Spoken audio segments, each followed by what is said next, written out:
ఎంతసేపు ఏం చేయాలి అనేది ఇప్పుడు కొన్ని నీళ్ళు పోసుకోవాలి, లేదంటే ఉడికిపోయినప్పుడు నీళ్ళు ఇప్పుడు ఇట్లా మిక్స్ చేసుకోవాలి చేతితో పై తీసుకొని.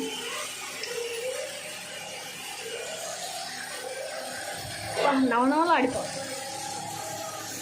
ఇప్పుడు 10 నిమిషాలు మూత పెట్టి ఉండాలి ఫ్రెండ్స్. తీసేసిన తర్వాత ఇట్లా ఉడికిపోయి ఉంటుంది, బాగా ఉడికింది. ఇప్పుడు మనం పై పొడిగా ధనియాలు, ఆవాలు, మెంతులు, జీలకర్ర తీసుకున్నాం. వీటిని వేయించాలి. ఇప్పుడు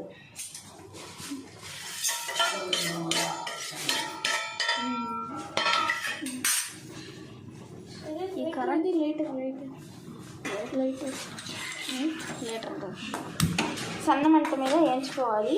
సన్న మంట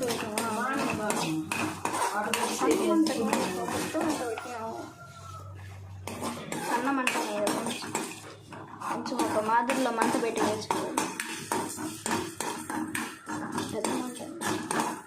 పెద్ద మంట కాదు, చిన్న మంట కాదు, మీడియం మంటలో వేయించుకోవాలి. దోరగా వేయించుకోవాలి. ఒక మిక్సీకి బట్టి పొడి చేసుకోవాలి. పై పొడి అంటారు దీన్ని.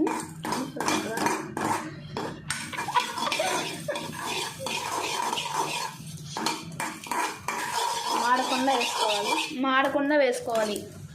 మాడిందనుకో ఫ్లేవర్ పోద్ది. ఇప్పుడు కింద ఆపేసుకొని మంట ఆపేసుకోవాలి. రోజు చూపిస్తున్న ప్రూఫ్ అది.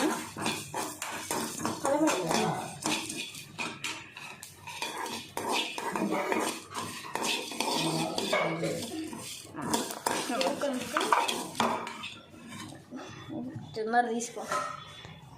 ఇప్పుడు దీన్ని మిక్సీకి వేసుకోవాలి. జార్కి వేసుకోవాలి. మిక్సీ జార్కి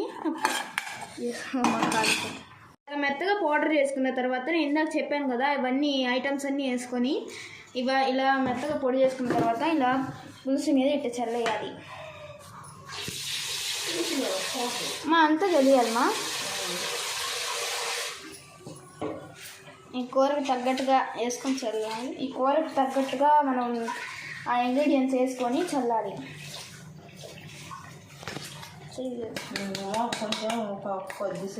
ఇలాగా కొద్దిసేపు ఒక 5 మినిట్స్ ఉంచాలి.